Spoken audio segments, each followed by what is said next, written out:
49er faithfully, and me, no crypto. Just want to thank everybody for joining us. Sorry we're late on the inaugural show. Fault. Having connection issues. Yeah. What's up with everybody today? What's up? What's up? We're Brock fashionably late. I wouldn't say fashionably. That's like when you're making a statement. You know what I'm saying? Like, I don't care about your time frame. I'm showing up when I wanna. Do you have an opposite. indication on your side, Orion, that we're going on all channels? Because it's still not on mine.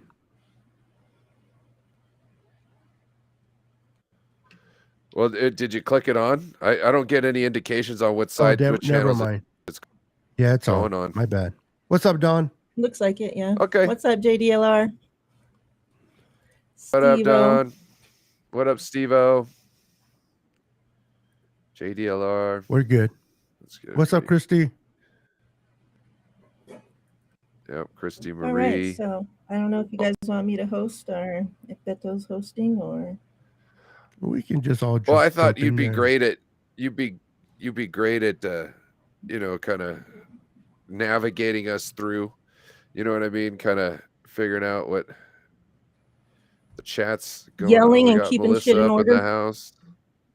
Yeah, What's exactly. up, Melissa? Hey, Christy. Yeah, I can do that. So, if you guys have any questions, anything you guys want us to talk about specifically, please put it in the chat, and we'll get to that. And if the chat gets popping live, and you see something really good come up on the screen, point over to the chat, and I'll try and star it. And when I'm talking, I'll try and bring it back up, because I can star them without bringing them up and whatnot. So there's ways to save. So if you see something, just let me know. See something, say something. You have to give us a minute, because chat, this is to you, because we're using Ryan's Restream, which I'm not a fan of Restream. So this is all new to me. Like, nothing back here looks familiar. So we'll run it the best that we can for now till we get used to stuff. You know how we do. A couple of things I wanted to start off with, I don't know if you guys heard or have seen it, was that there was a short little clip I had seen of, what was his name? Let me find it. I want to say Carson Palmer. And he was talking about how if he could go back, and play for anybody and, or start, if he was a GM and wanted to start a franchise, who he would have as his coach, as his offensive mind. And before the guy could even finish asking the question, he blurted out Shanahan right away. And he kind of talked about how, for one of the reasons was how Shanahan's able to scheme things so wide open that, like, pretty much he was saying, like, that's like the quarterback's dream to play for Shanahan, because he makes it so easy, for the quarterback. Which I thought was pretty interesting, because, we hear that a lot, right? But yet we see some quarterbacks come in and struggle, So it's not like any, and we heard this a lot with Brock, like, oh, well, he's just doing well because he's in Shanahan's system. But we've seen other quarterbacks that got drafted higher than Brock, that were backups on this team, that went in and they weren't able to play that well under the same system. We've seen Trey go in and he has a completely different system. You know what I'm saying? So, like, what are your guys' thoughts on that? Do you think that, like, because I know, we're all three of us are pretty much all, for both quarterbacks, Brock and Trey. I know me and Ryan are more for Trey than, Beto seems to be more on the Brock Purdy train right now. So your guys' kind of thoughts on that. He's a first overall draft pick when he was in the league. He's played for numerous teams, and if he could pick one coach out of anybody, it didn't say a current coach or an old coach, retired coach, anybody, and he picked Shanahan. Yeah, I'll go. That's somebody, not only, you're talking about somebody who's like, oh, if I could do it all over again. That's somebody who you'd love to see him try it all over again, knowing what he knows now. You know what I mean? Mhm. Going, no, I'm not going with them. I'm holding out till I go to them because those people had no idea what the hell was going on. I'd rather take a shot with somebody at least who was trying something new. You know what I mean? Except for trying the same process. So to me, that's very telling. And I'm sure there's probably a lot of people in the league who would love to be in that situation, at least for the first couple of years. You know, the first, Yeah. I would say, first 5 years of their career would love to be in the Kyle Shanahan system because it's not reliant on superstar Patrick Mahomes. It's relying on you just being a good quarterback. And if you can come league and you could just be a good quarterback and excel at that, then the stuff that you do in between those, the stuff you do in between the plays where you're just doing everything as a good quarterback, that's what makes you excel, and that's what you get the bag for. So yeah, it makes sense to me. I'm sure there's probably a Real, lot of quarterbacks out there. Yeah. real quick before you go, Beto. Another thing he had said is that when he played, he would go out and like his first 3 throws, he would try to throw deep balls so that the defense would, they can't play up. They know, okay, this guy's going to take shots, and it would help build his confidence up. He said that with Shanahan, that one of the best things about him is that he'll have his quarterback, he'll have them hitting dink and dunks to start off the game, right? And through the first drive, they come out of the game maybe 5 for 6 with a touchdown. So their confidence is through the roof, even though they didn't even throw a pass further than 10 yards. And he said that's huge for a quarterback to have that instant, like to go in there and be able to just do something so easily, for the rest of the game. They're like, okay, we got this, and that's made by Shanahan. It's like every down is set up to be manageable with the play that he calls. Yep. There's always a road out, a path away, a path you could take that's not the designed path. So there's an easy out, and yeah, all you got to do is complete your progressions. That's all you have to do in his system is know what the play is, know how to say it, and go through your progressions. Yeah, they say that Kyle Shanahan, it's a very quarterback friendly system. The verbiage is something you still need to learn and pick up, but it's designed to make quarterbacks and make it easier for quarterbacks to do what they need to do on the field. And when it comes to Trey Lance and Brock, I've always been a Trey Lance fan. I wanted him to be drafted from the other guys like Justin Fields and Right. all those guys. But I'm not gonna lie, Brock Purdy did win me over. I understand he has limitations. I understand he's not, he doesn't have that strong arm. He'll never be 6'4". He can build on the strength of his arm, but he doesn't have the size, and that's something he's always going to lack. But it's always like I always like look at my little Chihuahua that thinks she's a pit bull. She doesn't understand that she's a little dog with a big heart, and I think that Brock, the fact that he's always been dealing with his height, always been told you're not going to be successful because of this or that. I think that drives him. And for what I saw in him, he just inspired me. Doesn't mean that I don't like Trey. I love Trey. I want Trey to be successful. I think Trey is still the best, gives us the best chance not only to win a Super Bowl, but to be competitive and win multiple Super Bowls than Brock. But I just don't like to take away anything from or want to take anything away from Brock and what he did. But I am very much for competition. I think that iron sharpens iron, and I think these guys will sharpen each other and build on one another. And Kyle's the one to lead them. I think Brock has surgery tomorrow, right? Tomorrow? Yeah, tomorrow the 22nd, and then we'll know whether he'll be out for 6 months or I know he's not going to be out for the whole year. He didn't do the Tommy John or whatever it's called, but but it might be longer than 6 months. Well, he said the doctor will know for sure once he gets in there. And I'd also like to point out David McNiner, shout out to him. He brought up a great point. What was it a couple nights ago, last night, something like that? I think it was on Corey's show. He was saying, shout out Corey Davis.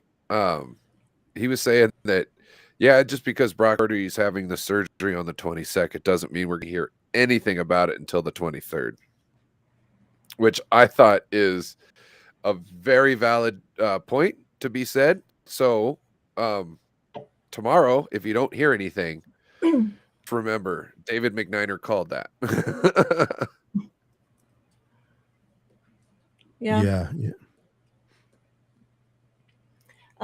Another thing, I had listened to a podcast earlier, Brad Graham with DSF Niners, and he had an NFL college scout on there speaking about, some upcoming players, and I'm trying to get it pulled up real quick. Some upcoming, players that he's looking at in the draft and whatnot. And then he was asked, about his thoughts on, Trey and Brock, and, and not, just from, like how we look at them, but more from like a scouting standpoint, what he saw when scouting them. And he says one went third overall and one was Mr. Irrelevant for a reason.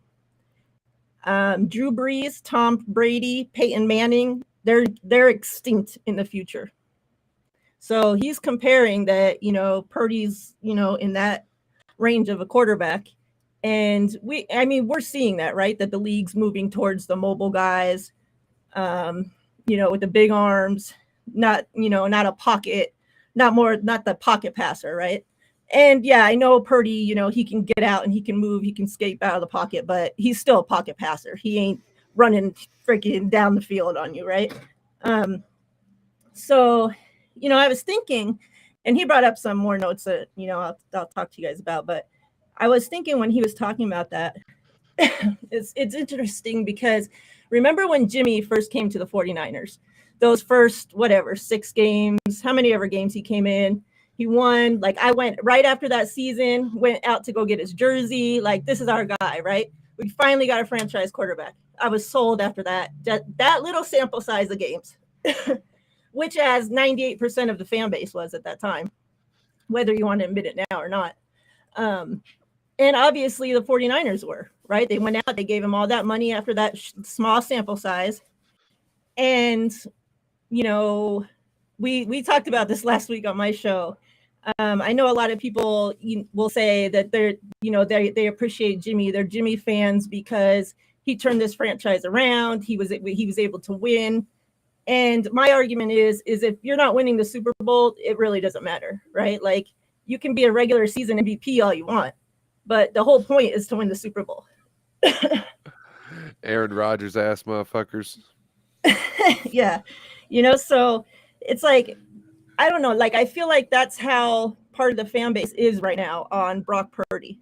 Like, they saw him come in and win, and now everybody's like, oh, okay, that's the last thing that we've seen, so we're all on board with that. But at the end of the day, like, he was drafted at the last pick for a reason.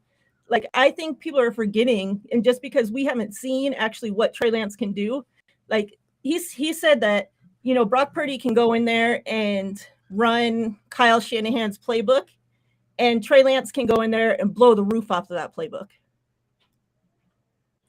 So, but will he do it though? Well, but he has to be given the opportunity to see.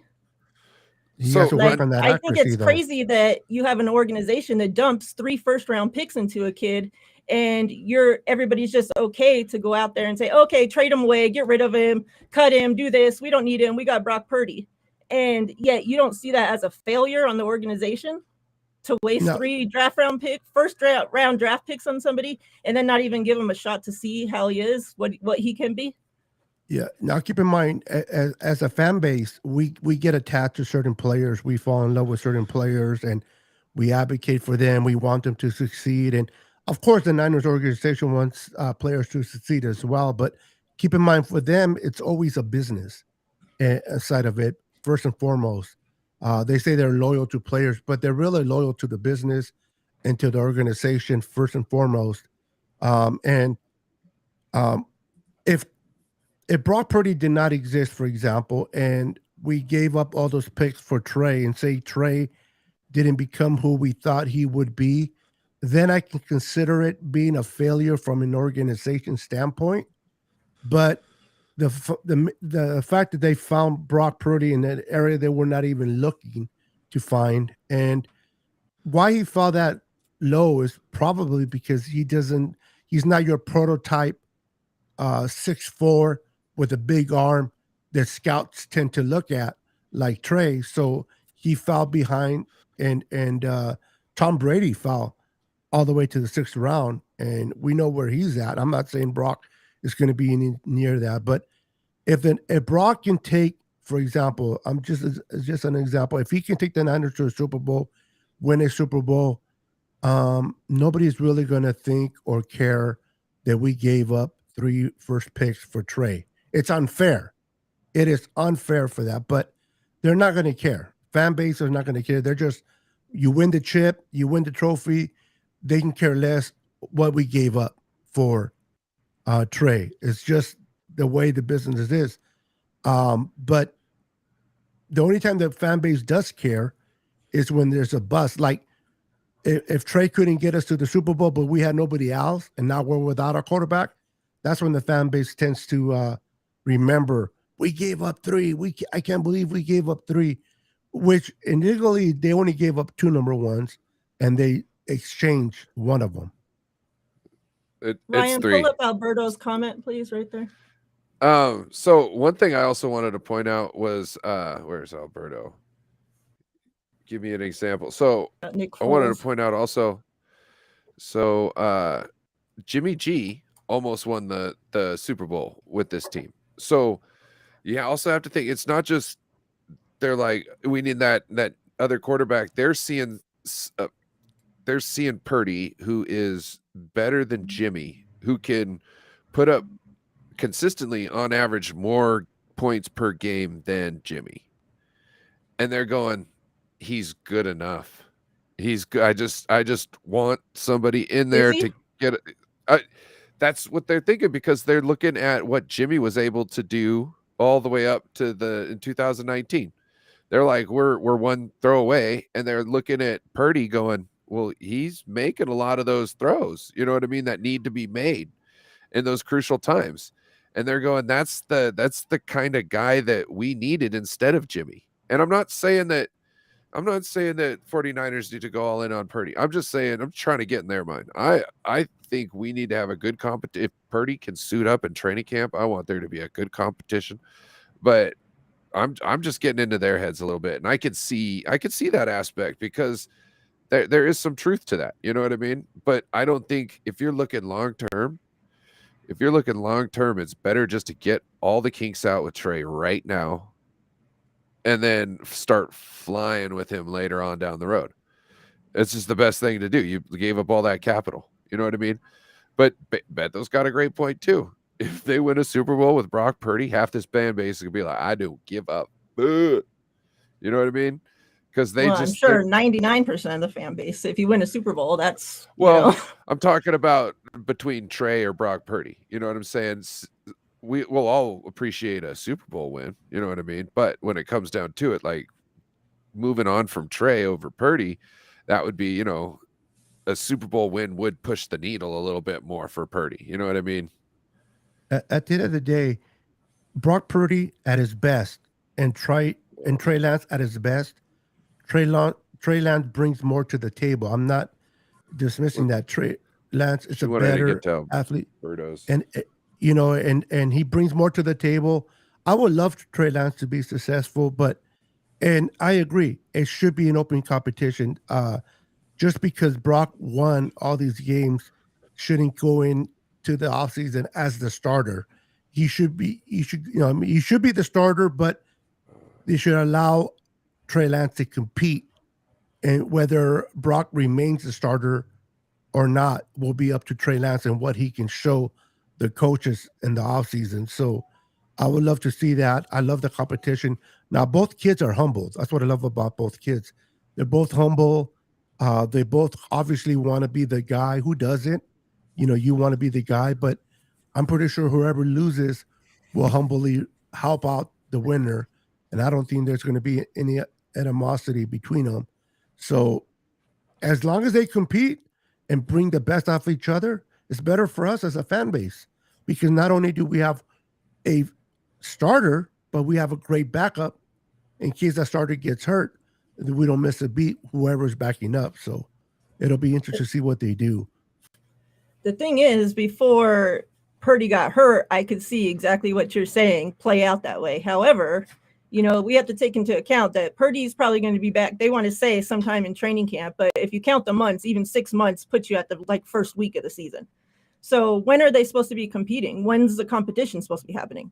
During the season? And then the whole argument, oh, this is a win now team, so we need Brock Purdy. I've been hearing that since we drafted Trey Lance, and yet we haven't won a Super Bowl since. We haven't won a Super Bowl through that time. It was, oh, we need to play Jimmy right now because this is a win now team and Trey's not ready. Well, did we win a Super Bowl? So we're going to keep saying that every year. And meanwhile, Trey Lance is sitting there not getting any play, not getting any time to get ready. That's because Kyle got scared and wanted to put a Band-Aid on some things and try and limp through 1 year and see if he could get it over the. He's trying to be smarter than he is. Plus, he also had to keep the room. Did we want to get to this Alberto's question? I just thought that was interesting. That's exactly what Nick Foles came in. He wins the Super Bowl. I even think he won Super Bowl MVP. And the Eagle, everybody, all fans around the world that weren't even Eagles fans, oh, they got to keep Foles. They got to keep Foles. There's no way that you put Foles back to the backup after he just, won the team Super Bowl. Yet they did. Why? I think that was actually the agreement before going. We see Wentz has been shit ever since. So, and actually, the Eagles messed up by not putting Foles back as a starter because you got to remember Wentz sucks, man. Wentz is no good. So Foles, it's hard to compare because Trey Lance is a way better quarterback than Wentz. And in this particular case with Nick Foles, Wentz had just got MVP though. Who did? Wentz had. So it's not like he was shit. Like he was a good quarterback as well. He's been shit since. But he wasn't thought of as that way prior to that. It could be that offense was just so good. The offensive coordinator, that both quarterbacks really played well in that offense that year, but both quarterbacks sucked. So maybe it wasn't because of talent. It was just because of the scheme that was being ran at Washington or Philadelphia, that year, and not much of the talent because both Wentz and Foles are backups now. Yeah, Foles has been crap at every opportunity that he's gotten since too. So it's crazy.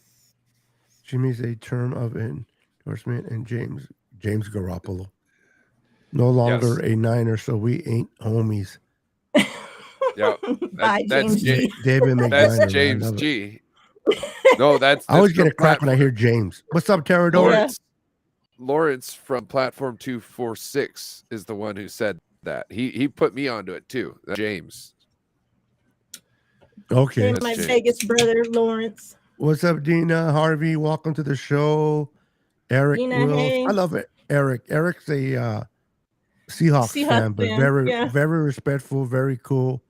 I think by the end of the year, by this offseason, we should win him over to the Niners.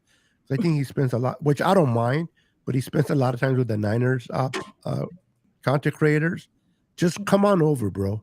He even went on the live stream. I think he found me from your channel, Beto. He came on mine. He started coming into my stream, and then when we beat the Seahawks, he showed up to my instant reaction show and asked, "Can I come on stream live to congratulate you guys?" And he came on stream live during the instant reaction show after the 49ers just slaughtered the Seahawks to tell us congratulations. You can't get that from another Seahawks fan. Oh no, not at all. I just seen my girl somewhere. Where is she? Tanisha, what's up, girl? Welcome to the channel. We also got Terradome in the building. Terradome's up. Yeah, Terradome's in the house. Hey. It's always a good chat when Terradome's in it. Always. Everyone, man. I'm telling you. Wait. Is this your birthday tomorrow? Birthday. Lawrence, he's been talking about this for a week or Oh. so. I couldn't remember. Is this your birthday tomorrow, Lawrence? Please put that in the chat. Yeah, I know Oh. it's coming up. You would think it's his he's talking about because Hey, Eric, do you live in Washington? We can meet up. I can give you this house divided flag so you can be a Niners and a Seahawks fan at the same time. I just got it folded over because. Do you guys think that we'll What's be that? able to do a giveaway in this format here? Yes, I just think we should do it really quickly. Okay. Either that, or we could send everybody to one. I forgot to. Maybe just do it like a Very quick. 2-minute time limit. Well, we could send everybody to one chat, and then draw the number there. One chat. And then, I think we should be. yeah, so there's three streams, so you could send everybody Yeah, to but one stream, and then. Is you do? Oh, are you referring? You're doing the giveaway only to your channel? No, to everybody. That's why So you whoever send picks a everybody in number- one chat. But if whoever picks That's the why number, you- it'll show up on your list, right? Yeah. Yeah, but you would be able to see them all really easy in one spot that's- without having to look. Oh, on I got here what and you're saying scroll. for her to count. Ah, got it. No, My because bad. I see it the same way it looks on the screen is the same way the chat looks to me. So it's Yeah, not that's going what to I make it was any easier thinking. for Yeah, me. that's what I was thinking. But what happens when 2 minutes rolls by? Then we scroll through. I can scroll through the chat and look. All right. Okay. I didn't know you had. Just the same that I do any other way. Oh, She's And then I'll smarter just than tell you us, whoever bro. won, Come and you on. can put it up there. Jesus, you're trying to get so you're good. difficult on these people. Can you highlight pinned messages? Can you see those? You would have to do it. No, Okay. I'll just tell you guys whoever won, and that's how it'll be. Don't worry, chat will let us know. Yeah, there you go. I'm sure. I'm pretty sure the chat will let. Yeah. So Let me since know we're when you talking wanna about, I mean, we can always look at our own chat and you know, and keep I it think honest. it'll be fine. We'll figure it out. Let me know when you want to show off the cards, and I'll put you main stage. Since we're talking about quarterbacks, let's start off with a Trey Lance giveaway. And people already popping in their number. Wrong person. Yeah, it doesn't. There you go. Let's do Trey la, Lance turbocharged. And for those that don't know, everybody, you'll enter your number 1 through 100 in the chat. No duplicates. Since we're doing it, this way, we're just give you guys a 2-minute time. 2 minutes to enter your guys' numbers. And once the 2 minutes is up, then I'll draw a number. Whoever was the closest will win. If you guess it exactly right, then we have another extra prize that you win on top of it as well. So good luck, everybody. Welcome, Big Papa and Big Mass Sports.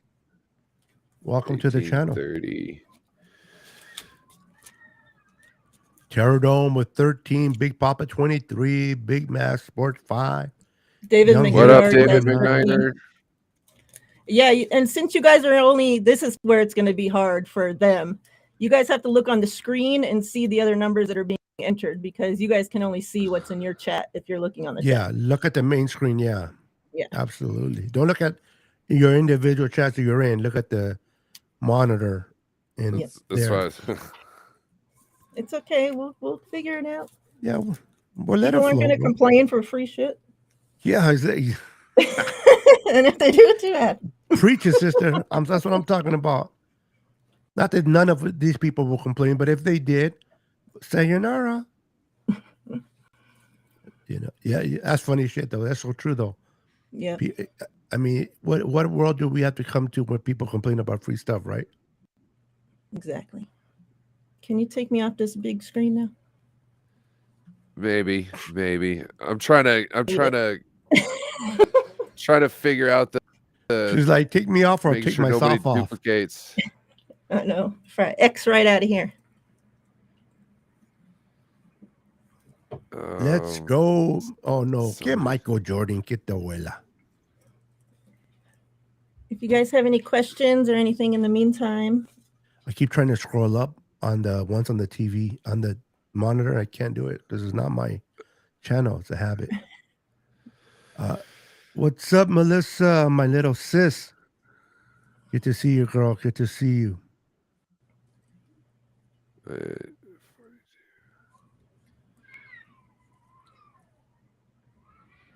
McCaffrey's David number. McNeil. Okay. I appreciate you for keeping them in order. See, the mods know. They know how to call out the duplicates. They're good at us already. Yep. Make sure everybody that is watching, though, that you guys go to all 3 channels. Make sure you're subscribed to all 3, that you like all 3, because it'll help us all out tremendously. We appreciate I you guys. totally forgot to put the links in the description, like an idiot. Tonto. Hey, at the end, honestly though, this is our first live, so we're gonna work out the kinks.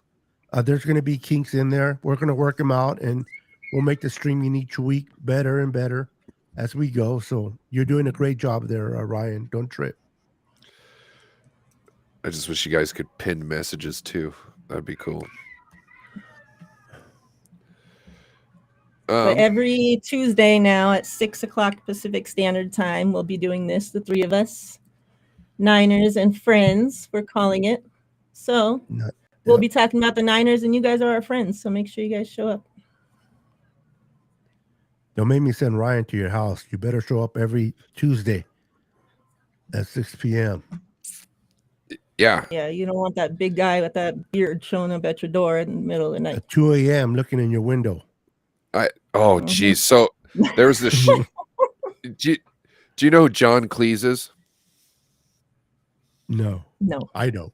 John Cleese was from Monty Python. I don't know if you ever seen Monty Python, Search for the Holy Grail. He was also in A Fish Called Wanda with Jamie Lee Curtis, and I seen that movie. Okay, so he was the British barrister that Jamie Lee Curtis was flirting with, and he got caught removing his underwear when it. Yeah. Okay. So he did another show, and he was threatening this lady who had a hearing aid, but it would go up and down, and she'd turn it off, and she couldn't hear anything right. And so he'd say some stuff to her so she could hear, and then he would turn away from her and say other stuff. And at one point, he says something about. He looks at her, says something to her, and then turns around and says, "Yeah, and I'll be by at 2 a.m. or 2 o'clock in the morning to put a bat up your nightdress." And he's talking about just taking a winged bat and just releasing it underneath her nightgown. So once you said coming at 2 o'clock in the morning, I thought, I'll be putting bats under people's nightgowns. You know what I mean? Like, you don't want that. Alberto asked a question. Oh, okay. We'll get to the bottom here. Like a 1835 Owen. Oh, dang. About Chase Young. Second. All right. Would you trade some draft picks for Chase Young? I hear they don't want to pick up his 5th-year option. Who said that? Have Make you heard sure you more guys about got this? your numbers in. I'm about to draw. Have you heard more that, about this, yes. Miriah? Who was it from? I did hear that. That's team reporters were saying that the team was questioning if they were going to pay him, pick up the 5th-year option and pay him that money. Well, that's not a red flag. I don't know what is. Yeah. I know somebody in Twitter made a comment. I think it was, no, I'm not going to mention the name because I'm going to probably get the wrong person, but someone said about, how the Niners want to go after Daron Payne, but maybe we should just maybe think of giving some trade, call Carolina and see if we can trade for Burns.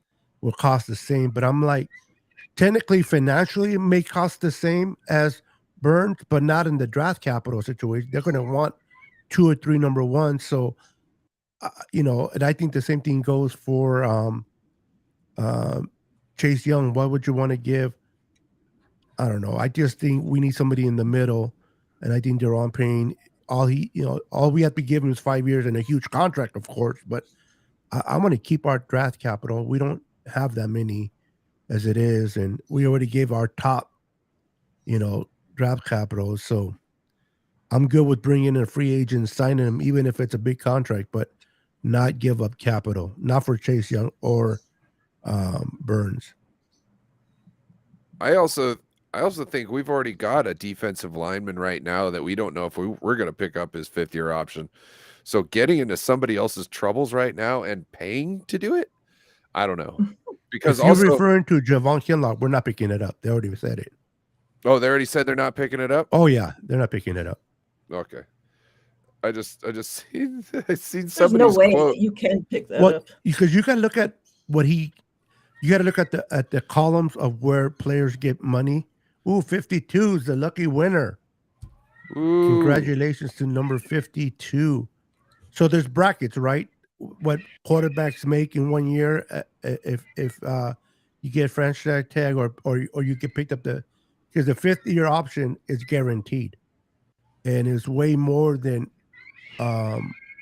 he's worth. So there's no way they're going to give that money to him. He's only played 16 games and all the games that he's been available or been with the Niners, not enough games. So I'm ready. I don't mind him being a backup for this upcoming season and then let him go. But I don't want to depend on him as a starter. I hope the Niners really address that spot. I think it's JLDR. JDLR, yeah. JDLR. Congrats, JDLR. Congrats. Trey Lance. Woo! Congratulations, brother, on winning. That is a badass card. Yeah. To release Kinlaw is going to they're not going to release him because there's dead money. They will keep him for the year, but he can be a backup and not necessarily your starter. These are some of the cards I've won from Miss Miriah. They look familiar, Miriah? Yeah. You got a whole nother bag full over here too. Yeah. Oh yeah. Yeah, congratulations to JDLR. The Bryant Culp and Tony Culp, they have so much. I'm gonna have to send their shit out in a box. It's like an envelope. It's like they got the same number app that you got, and they just put it to the same frequency. Probably. They wrote the app. But people go on like a roll though. Like somebody won't win like for months. They've never won, and then they win, and all of a sudden they'll win for 8 streams in a row. They'll win. JDLR is one of them. You know what I do? I just use the same number every time. I use my senior football jersey number. You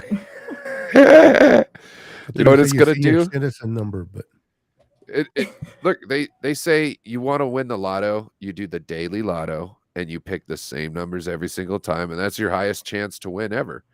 And it's because there's less people doing that one. You're being consistent by playing the same numbers, and there's more chances to win. So now how do you know there's few? Because out of billions of people that play, somebody must have the same numbers that you have. No, the daily lotto is less paid than the Mega Millions and all that. That's why their payouts aren't the daily as high. Lotto. I don't play lottery, so yeah. Okay, this is different. Yeah, like that's because look at the Mega Millions when they say, oh, it's gone up to 220 million from let's say 100 or 200 million, right? They're just estimating by the time closes that's how much money will have been paid into it due to what happens on a regular basis, what happens at certain money increments and all that. They kind of know. It's weird. Something about playing the numbers throughout time, and people have been able to crack it. Like you can go on you can go to the Mega Millions and you can check to see what's the most winningest numbers or the most often called numbers. And then you can turn around and make that, and they just play those every week. Melissa asked about Amenahue. Yeah, I was going to tell. Yeah, bring that up. Hold on. I got that one. I got this one. I saved a while ago. Thought it was good. I don't know why it's not coming up. There it is. What do you think of people wanting to sign Omenihu back? Now the DV stuff has been forgotten by some. Do we know more about the incident yet? I was just thinking that, like, I haven't heard No, anything about it's it not a since. big thing. He would have never played in the playoffs if it was something that the Niners were worried about that would come out later, or they did the due diligence. I think it was just a kind of something minor that was blown up in social Like media. And it was a he said, she said. They said they Yeah. didn't see any marks on her. She didn't want to even go to the hospital or anything. She didn't want to so- press charge or nothing. Yeah. No. So, yeah, if it would have been something more concerning, I don't think he would have played in the playoffs. So the fact that he played, and he's never had no incident like this before. So No. I don't think that's something that the Niners are truly worried about. Now, bringing him back, I would love to bring him back. I think he's done great for us. Now he's going to cost a little bit more than what he did, but I think, my personal opinion, our first priority should be Emmanuel Mosley. Lock him up, and then work there down. I would love to bring a Mini Hugh back, but Emmanuel Mosley should be one that the Niners should focus on bringing back, because we need that secondary help. Thanks, Eric. We love you too. We appreciate you. Me personally, like, I don't know what happened, but I had the feeling when it first came out where it was like, he got in trouble. This is what was said. Oh, it wasn't really much that went on. You know what I mean? All this stuff. This seemed to me like it was one of them fights that got out of hand, but not like physically out of hand. Like words were said to the point where somebody got really hurt and decided to call the cops. You know what I'm saying? Because they were they might have been trying to play a card. That's what I had I had a feeling that it was something that might have been, like, I don't know. Well, I don't want to speculate because I wasn't really there, but I hear what you're saying. You know what I'm saying? It seemed like certain things, like, how to put it? Maybe, maybe he just pushed her, like, get out of the way, and that's it sometimes could be people consider that domestic so violence.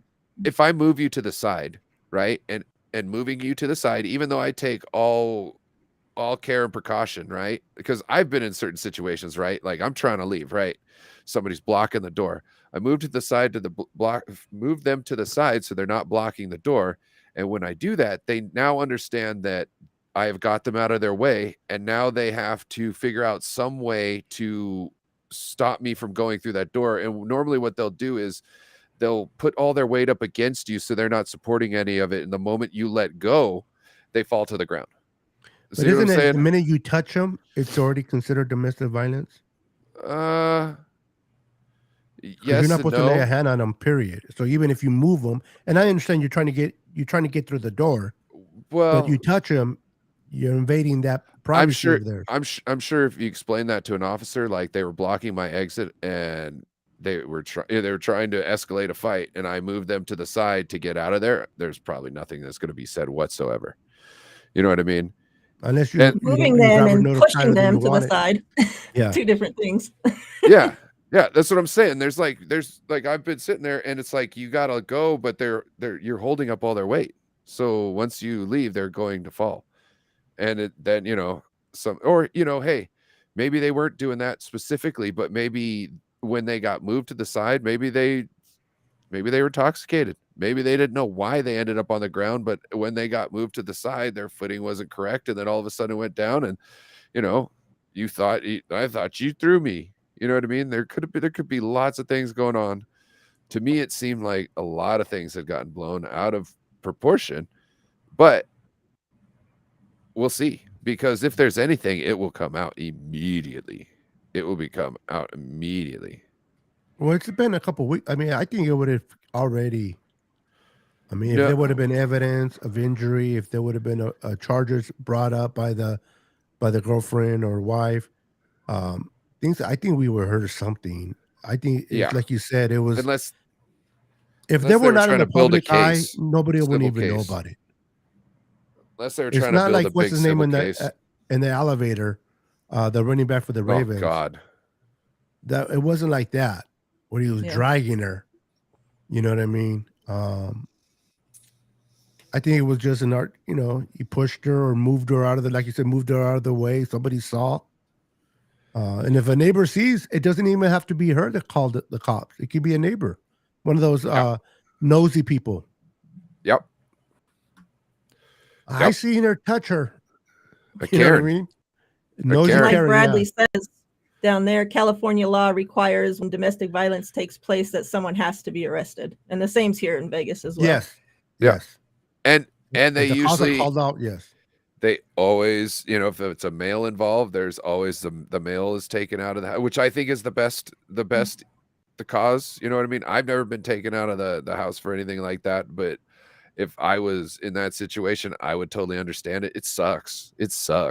You know what I mean? That, you know, that somebody's got to go there, but I think it's best for everybody. You know what I mean? Because it also, you got to a situation that got the cops called one way or another, right?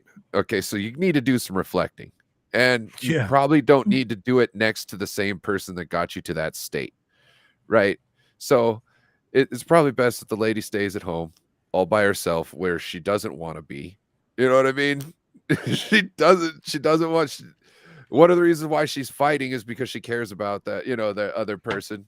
Either that or she would already left. You know what I'm saying? Like, it's women, you know what I'm saying? And he's, you know, he could take it. He's a man. He can go sit in jail and go, fuck. You know what I'm saying? So it's best. It's just, you know, it's not always, you know, cool that everybody's got to get it, but, you know, it's better to have a good situation, you know, every single time done like that. So certain things can't sneak through the cracks, and, you know, more people will be saved by violence, you know. So Melissa also asked, let's change the subject. Amenahue, would you keep Amenahue or Sosa? I would keep Amenahue. I think he'll cost less. Same. I agree. Sosa. I'm not happy with the Samson. They call him. I'm not happy with the production that we got out of him. I wanted him gone before the start of last season. And he's in demand way more in the open market, even though he don't deserve it. Yeah, so, the money that he made compared to his production ain't worth it to me. East Coast Red and Gold podcast, welcome. Bradley Lodge, what up, welcome. Jess? Hey, Jess. Let's see. Play with it. We'll try to re-sign him, but he's most likely gone. Yeah, I think he'll be gone because someone is just paying more than what the Niners would want to give him to bring him back. And somebody mentioned earlier about bringing, somebody asked us the question, would we like to bring back Arden Key? I don't think Jacksonville's going to let him out of their sight. It doesn't matter. Well, it matters to the Jacksonville because they want him. No, I mean, to us, like, it's not like he's a game wrecker. You know what I mean? He's put up some average, you know, numbers here and then. He's been hit or miss too. You know what I mean? He's coming off a hit year, which usually means followed by a miss year if you look at his stats. So, like, well, he went to Jacksonville on a big contract because he had a good year with us, and then he followed that up with even a better year with Jacksonville. He led sacks and hits over there, even over their number 1 draft pick. He's pretty good. I personally think he was underrated. I think the Niners should have kept him, but I like him. I don't know if he'll come back in the first. People forget sometimes these players, they get upset that you were let go of, or you were not appreciated for what you did, and they don't want to come back. So it's not a matter of will the Niners bring him back, it's whether does he want to come back to the Niners, you know. But Kalia Davis is an interesting there, Big Papa. I would love to see what he brings to the table. He reminds me, based on college, a lot of DJ Jones. I wish the Niners. I understand why the Niners did not sign DJ Jones, but I don't. I wish we I would have don't. kept him. Yeah, I don't. In a sense of where you don't they should have kept him, or Yeah, they should have kept him. okay. He's such a wrecker up there on the front that he's worth every dollar. I agree. Like, Yep. worth every dollar, and especially with that whole crew together. You know what I mean? Like, it's how to put it. You could take a great defensive line, and you could split those players up to other average defensive lines, and they won't have anywhere close to the same production at times, because it's not even necessarily about, you all being good, about everybody on the line being good. It's about the connection and about how well somebody's strengths and weaknesses are married to somebody else's. You know what I mean? How good of a game plan you got with certain people. If somebody's quick, okay, use their quickness to this is strength when you need strength. Okay, put that person in on first down. You know what I mean? It's the crews, it's knowing how to use people. And so It's just putting players in positions to be successful based yes. on their ability, what they can provide, and what they do best, and that's what great coaching comes from. That's one thing about Chris Kosarek, that he's able to get these D linemen paid. Even though they may not be good elsewhere, they get paid because they're so good underneath Kosarek. David, sorry to interrupt. Hold on. Good vibes for Purdy surgery tomorrow. Yes. Yes, yes, yes. Jerry, Hold welcome, on. welcome. Check it out. I believe, was this Melissa? Yep. Am I the only one who wants DFF to be a Texan rather than Burks and Ball?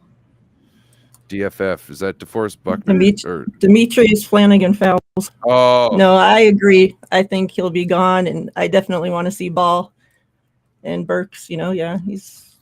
Well, I Burks think he'll won't have go a safe nowhere. role. He's on the No. He didn't come under a 1-year contract. He came under a 2-year. Two. So Yep. he'll be here. The one that will probably leave and go and become the Fred Warner of the Texans is probably going to be Aziz. Yep. I was watching a Texans chat the other day, or a Texans show the other day on YouTube. I can't remember their names, but they were saying some stuff, and I was like, you have no idea what the hell you're talking about. They're talking about who are they trying to, maybe we could get this person. And I was like, what? You're tripping. Well, they got this. And I said, look, let me give you this. Aziz Al-Shair, he's your next Mike linebacker. You're welcome. Okay. That's one nugget there for you. All right. And then I was like, but you guys are ridiculous of what you were saying. I can't remember the other things, but I remember having to tell him, hey, your new linebacker is this though. They're talking about looking into getting Debo, seeing about Trey Lance and stuff like that. I think from there's us. I think I thought they're trying to get players from other teams. I think that's where I heard that somebody was thinking they could get a second round pick for Trey Lance. Yeah. Crazy. No. They have the cap space, but yeah, that's not going to happen. Crazy. That's El Stupido. Yeah, some people have been tying Trey Lance going to the Titans because of Rothon, now the general manager there. It's like, or based because Trey Lance made a comment, and it's like people blow shit right out of proportion, man. Nobody can. You put a icon, you put a little emoji or whatever, and suddenly Trey wants to leave. That's like people got to stop, man. It's like these players can't put nothing down because people misinterpret. I wouldn't be surprised if he comes back either, Jess, but I just don't see. He wants the bag, and if Jacksonville can give him the bag, he'll take it. Also, I don't think people really use common sense with certain things. They don't. That's 95% of us. Not. I'm pretty sure 99.9% of Trey Lance's tweets are not some Illuminati I'm telling you. type code deep. You know, he doesn't sit around for 2 days thinking up how he can put all these things together that will equal what he's really trying to say. And so he can lay out a path. It's not some QAnon stuff. You know what I mean? There's no secret guy behind the scenes. It's He not gets up, that. scratches his left butt cheek, and then writes a text. That's how simple He's it just is. exactly. Take it at that. You know what is this? You know what I saw it as? Once I figured out the timing of it, this is the other thing. Look at the timing of when it came out and look at what it is. He's saying, I hope he gets this job. This is keeping your fingers crossed so what someone is something that could happen to somebody happens, right? Real easy. Just think about it like a 2-year-old. Okay. Now, look, contract negotiations. Look, Debo says all that stuff and this and here doesn't mean nothing. That's bullcrap, right?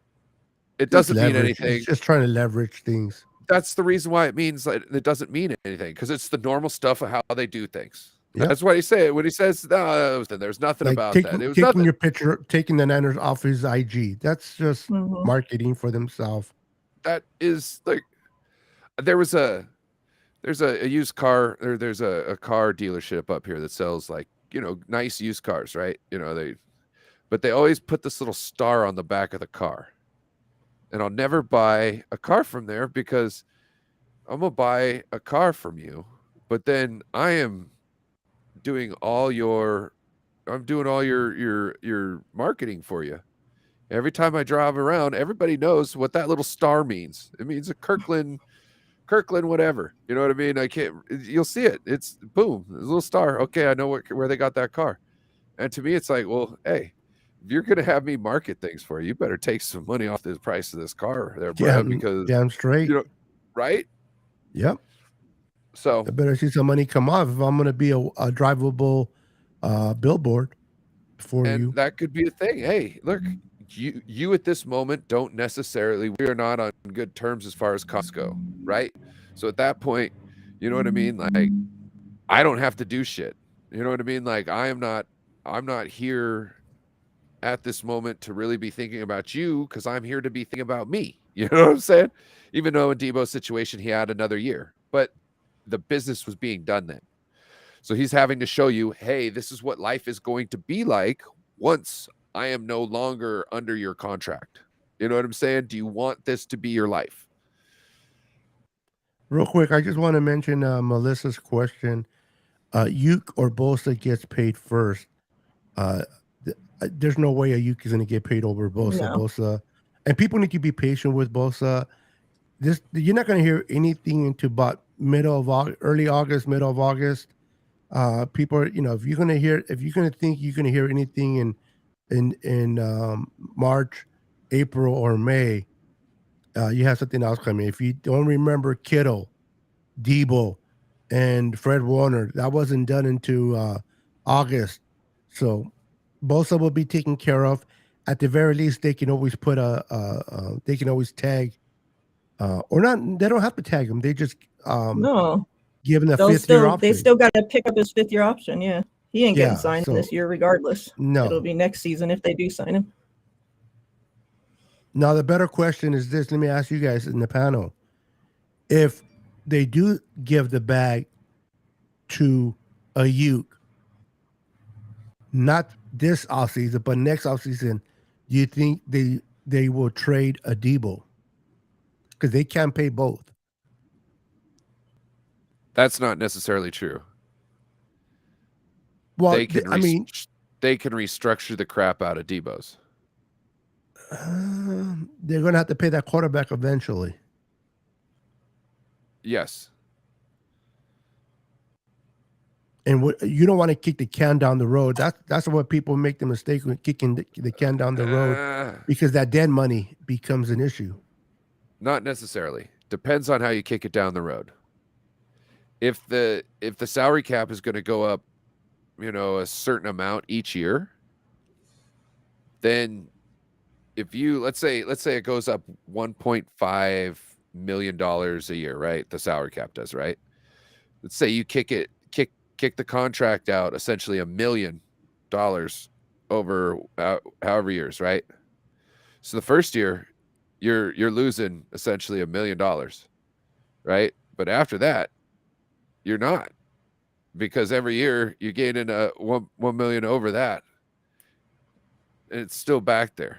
Now, if in a perfect world, it's like you're not taking like $60 million and backloading it, in 3 years after his contract's up. You know what I mean? That's where it's going to kill you. If you knock it down 30 years down the road, you know what I mean? Bobby Well, Bonilla, one of the things that Prague does, Ryan, is he front loads the contract. He likes to front load the contract, and what counts against the cap every year is the signing bonuses, is what really counts against the cap. So that's the figure you're looking at. You want to, not necessarily the contract itself, but the signing bonus. Just like when Bosa gets signed, is he going to get 40 million signing bonus? And if it is, how much of it's going to count against the cap? About what, 9 million against the cap? I'm sure more than just the signing bonus counts against the cap, because if that's the case, then people would just be paying everybody more salary and not signing bonuses to get around the whole cap thing. But players want signing bonus because that's guaranteed. So the Right. player itself wants it's not a matter of the team, it's the player. The player's like, give me my cash now, but that hurts it goes against the cap. So Bosa wants that $8 to $7 million cap, a signing bonus. Well, he wants a 40 million signing bonus, but about 8 of them counts against the cap. But going back to the dead money, like we're still paying for Fred D Ford dead money. It's counting against this year. It's counting 8 million. Yeah, that's crazy. It's counting against the salary of dead money. You have Alex Mack. You have $1.5 million, $1.2 million against Trey Sermon, Tariq Castro Fields, all these players that are. I'm not going to mention them all, but so to me, if you're going to kick down the can, you got to do it to someone like maybe Fred Warner, that will be your cornerstone for a couple more years. Like some people mentioned doing it to Eric Armstead. I'm like, we already did it once. Do you really want Eric Armstead and that huge contract in a couple more years? You don't want to kick down his can. Trent Williams, you don't want to kick his either. Well, if you're restructuring it, you're taking the same amount of money and moving it in different ways, right? So kicking it down the road, this or that, doesn't really. Let's say Eric's going to finish the rest of his career here, right? What does it matter if you kick the rest of it down the road for 30 straight years if he's okay with it? But it's going to count against, at some point it's going to count against the cap. Okay. Yeah, that's hurting the 49ers to stop from them being able to play players that are on the team right now. At a fraction. It's not like, it's not like D Ford being $8 million this year, which could be like a right tackle. You know what I mean? It's not the $8 million is counting against the cap. I know, that's what I'm talking about. He was there last year.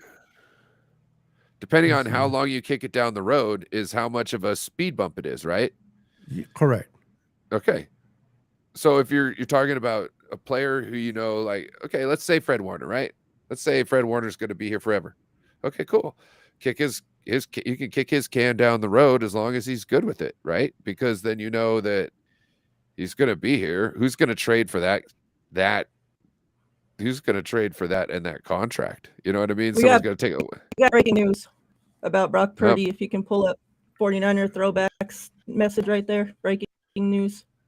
Give me 1 second. It says quarterback Brock Purdy was recommended to postpone his surgery until March because of ongoing inflammation in his elbow, per Tom Pelissero.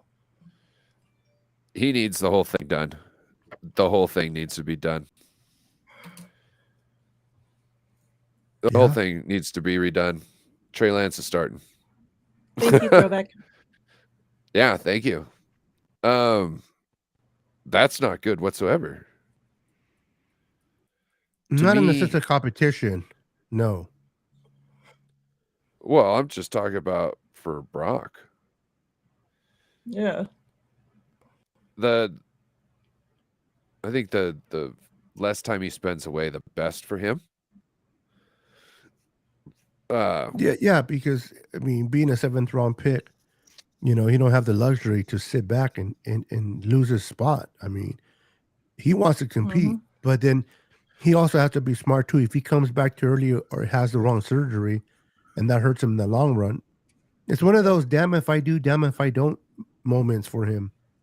It's just a matter of which one he values more, the long run or the short game. It seems like everybody's getting the whole UCL surgery nowadays, and that everybody's seeing better results for the most part. So to me, taking the long surgery probably would have been best overall.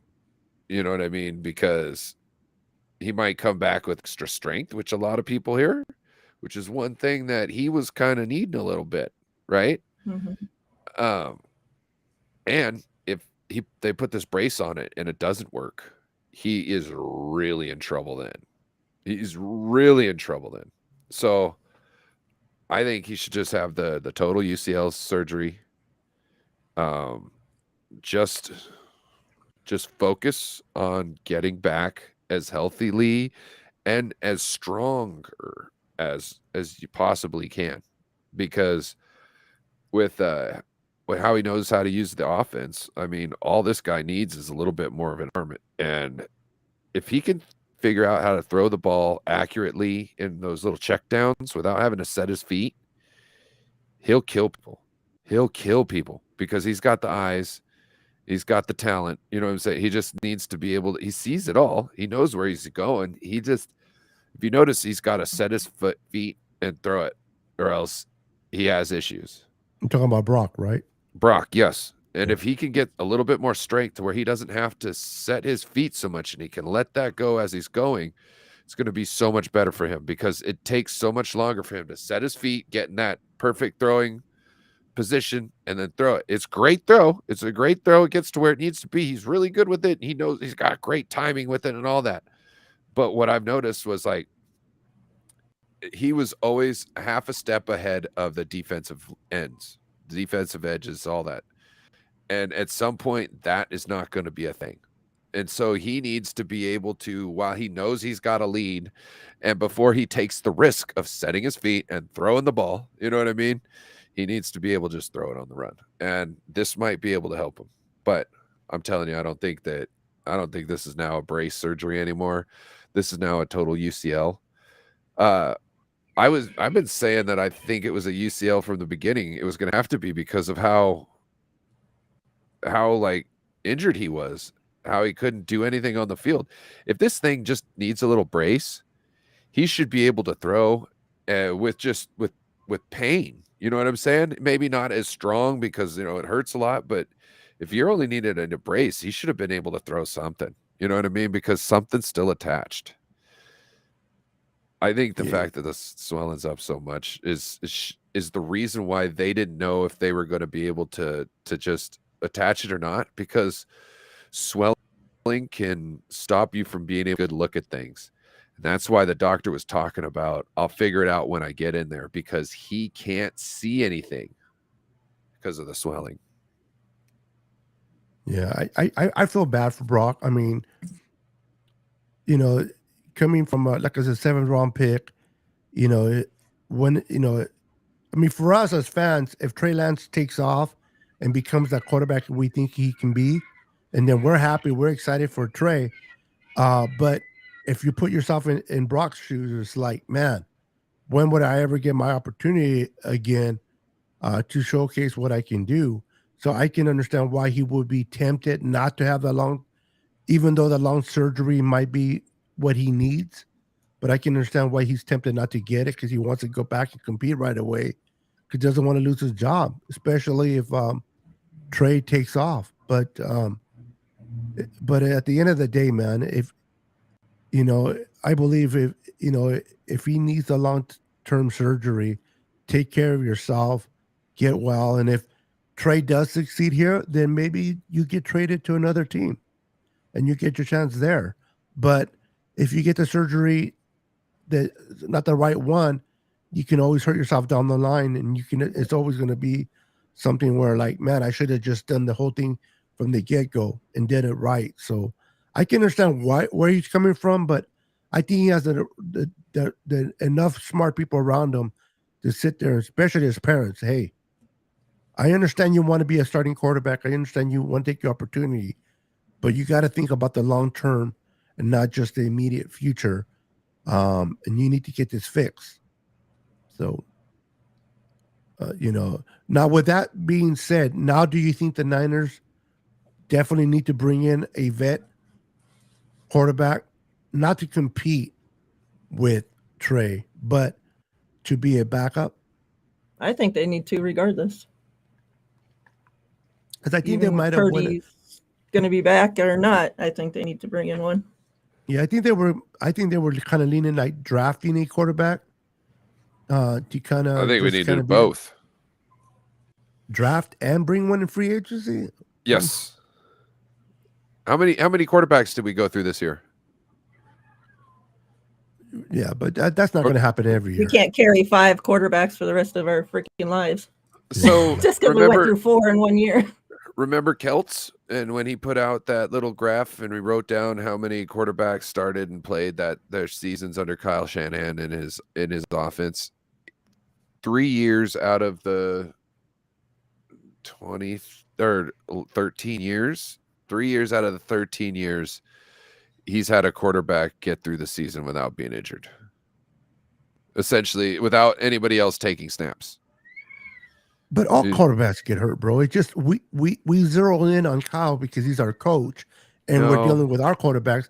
What's his name? For the Ravens. Not all quarterbacks get injured. He didn't play under Kyle Lamar Jackson. He got hurt. Patrick Mahomes, Russell Wilson. Like, until Russell got hurt this last time, Russell had never been hurt whatsoever and never missed a game. There's lots of people that don't miss games. The people who the quarterbacks that miss games are quarterbacks that are behind shitty offensive lines that get murdered. Correct. But I don't think it's Kyle's doing. I mean, Jalen Hurts missed 3 games this season, and he had the best offensive line in football. Correct. Yeah. Look, and there's obviously exceptions to the rule, but you've seen other people, do things. This is when it's consistent, and it's not just quarterbacks. If you look at the whole team on an average on up against other teams is higher. And the reason why I'm saying is, look, not only do you need to draft a quarterback, but you need to get a free agent. And the reason being is if anything happens with Trey, injury wise, I don't know, whatever, you got a safety blanket, right? Hopefully, you know what I mean? Like, you could have. But you're not going to bring 4 quarterbacks into a season, bro. Just not going to happen. No, but you could bring 3 into a season. Because they don't want to. They only want to bring in 2. Who said that? Keep the third on the practice. Kyle's always said it. Yeah, but this is a different time. This is after he went through four quarterbacks and onto a 5th one, which was actually the 3rd one brought back out. Yeah, but that's not going to happen every year, bro. Come on. That doesn't mean that he's waiting for it to show its ugly head again and him not being prepared for it. Do you understand that? Like, so in that case, they should just have 10 quarterbacks just sitting there waiting, Purdy, like college, and so you can be prepared. You draft one, you got a free agent, and then you put another one on the. So you have Trey, you have Brock, you'll have the draftee, and you'll have. You might even draft 4. You might even bring an undrafted free agent quarterback on just for camp. Do you understand that? Just for camp, you're going to need more bodies and arms than just Trey and a drafted quarterback. Yeah, in camp, you're going to need more bodies than that. Well, camp it doesn't matter because you could have a 90-man roster, so right? You have the luxury there. So why not bring in somebody like Jacoby Brissett, who can be a good, dependable backup or win the competition? Look, I'm not saying that I want to see Trey this and that, but I would like to see Trey compete. I would like to see him have a clear milestone to achieve and get there and beat it. I don't Yeah, in want it other just to words, be earn it. Don't just get it just by default. yeah, and I'm not saying that he's gonna like. I'm not saying like he's gonna just like come in and just get it. You know what I mean? And that I just think that he'll be better if there's somebody there who he has to fight tooth and nail with to be better than. I just think like if they let's say they bring Jacoby Brissett as a free agent, and they'll just go with him, Brock, and Trey. You know what I mean? And then, God forbid, if somebody gets hurt, then they'll bring in a free agent that is on the streets to Brock's come not in. seeing But the field this year, I don't think, bro. Like if this is well, if if that's the case, that's different. If he Yeah. doesn't see the field, and then yes, that's what I'm saying. Like you need to. I don't see Brock making it to training camp, especially now that they have to push it back into March. You know what I'm saying? It's even more or less likely now that he could be ready for training camp. now the only way he'll miss the whole year is if he has that long-term surgery. The UCL, But even if yes. he has the surgery he always wanted, not always wanted. Let me rephrase it: the one that he was choosing to go with, the brace or the UCL. So that the means brace is the short one. He might not come into competition, but he can come in as a backup in October. Well, Tom Pelissero just somewhere. put out an update. Tom Pelissero says the best outcome for the so-called internal brace surgery comes once the inflammation is gone and range of motion is back. Delaying surgery doesn't change the timeline much, so this is the prudent course of action to make sure Purdy returns at 100%. Oh, okay. Well, there it is. Wait. How does it not change the timeline? Well, I'm just telling you what they're saying. No. I got you. I don't fucking know. I don't think he was asking you. I think he was asking in general. Yeah. Because this is what I see, right? So I used to be a student athletic trainer in high school, so I have a letter. I got a letter that can go on a letterman's jacket, so I'm 100% official with this. But the way I see it is like you don't just extend somebody's surgery out and not extend time on the other end. You know what I'm saying? Like it makes no sense. I mean, the timeline didn't make sense to me to begin with. They were saying 6 months, yet he would be back for training camp, which was 5 months away. So how did that make sense to begin with? It doesn't make sense. And then like, I don't know, like about a week ago, I was like, I think it's the UCL. I think it's the UCL. And then now that they're saying that they have to go back in because swelling isn't down, I sprained something on my wrist one time by hitting somebody's elbow, and they took a lot of x-rays, and I was in there to make sure I didn't break a bone because it felt like I broke a bone. And the doctor came in, said nothing's broke. He didn't even look at me. Walked past me, said nothing's broke, this and that. And then he comes over, looks at my hand and goes, "Whoa, hey, does this hurt?" Right? He starts feeling in my hand because it's so swollen. There was a part on the x-ray where he couldn't see very well. And he was just saying, well, this isn't broken. So I'm guessing that this isn't here, even though I couldn't see anything, you know what I mean? But there could be, if it was an elbow, you'd see damage all the way around this area, not just one little part of the bone, right? So he's just thinking of what did I miss, right? And he starts palpating, which is poking. And I'm like, no, we're fine. Because if he would, pressed on that, I would have jumped if it was broken. So he realized, okay, it was just swelling. I couldn't see anything. He's just swelling really, really bad. You know what I mean? But that shows you can't see everything in x-rays due to the swelling. So to me, they can't see what's going on in there. And for them to have to push it back, normally they date you, I'm guessing, to the amount of days out that they normally did Brock Purdy, thinking that the swelling would be down, they could continue things. He comes in today, the day before they do to check up, hey, see how things are going, make sure you're along your timeline. They go, oh, hey, we can't do anything tomorrow. You're not progressing very well. To me, it all just points to it's not needing a brace surgery, that it needs a full UCL. Yeah, something ain't right. Yeah. Totally. Platform says people are killing Pelissero right now in his comments for saying he'll still be at camp. And yeah, Dude. because it's like if you add up the freaking timeline, it just doesn't make sense for him to be there, especially if you're pushing out the surgery. Yeah, how do you push it back? But then there's no look, you make payments, I see right? Bradley says March is 1 week away, so if they wait 2 weeks, add 2 weeks into the timeline. But this doesn't even say like a specific day in March. It just says they'll reconvene in early March. Right. So then they'll check for swelling again. If it's still swelled, well, then what? Yeah. I'm telling Pelissero, stick to your just announcing stuff. You're not a doctor.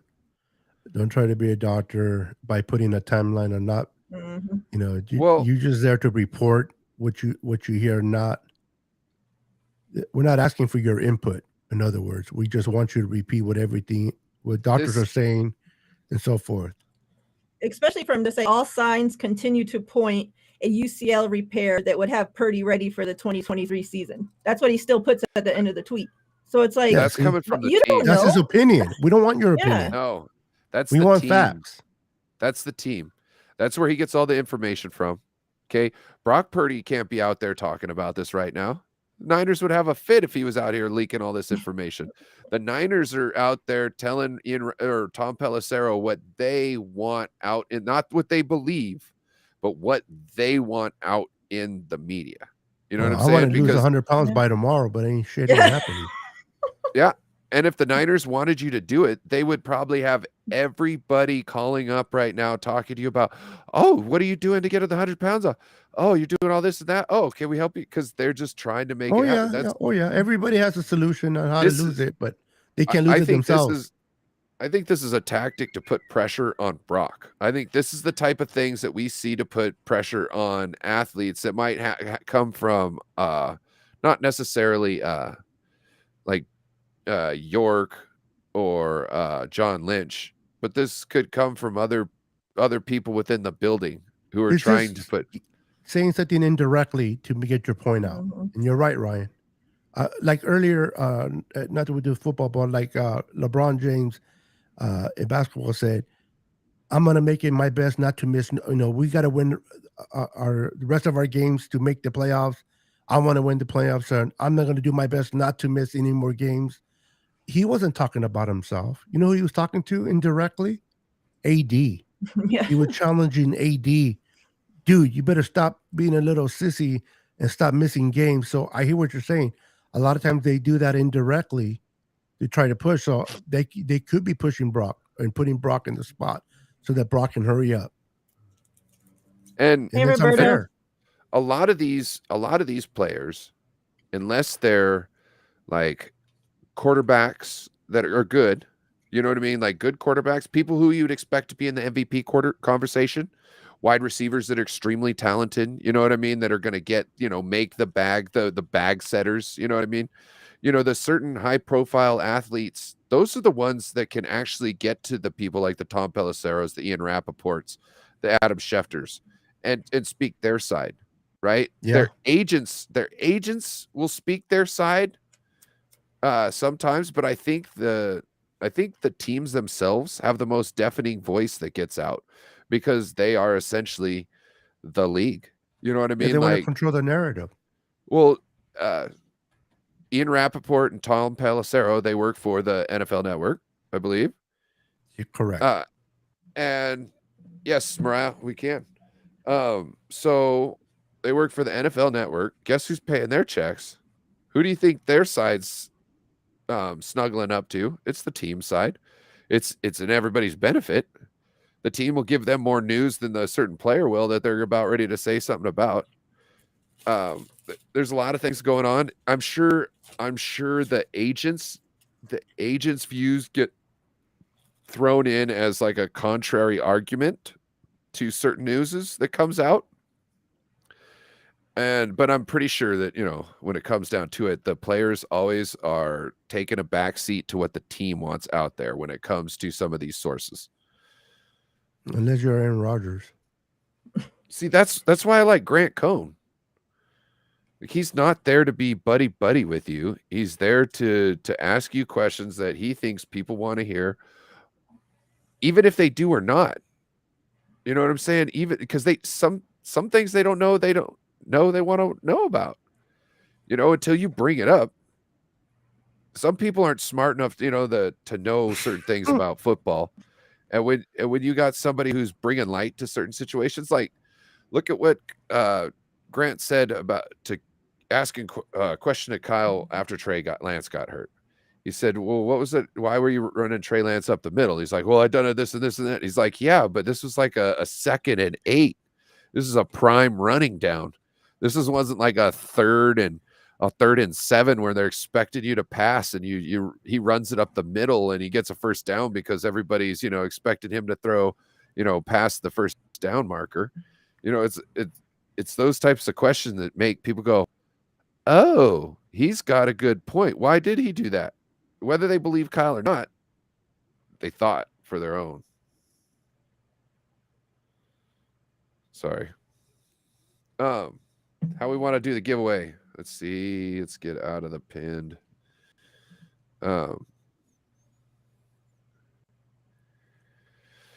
Everybody get ready.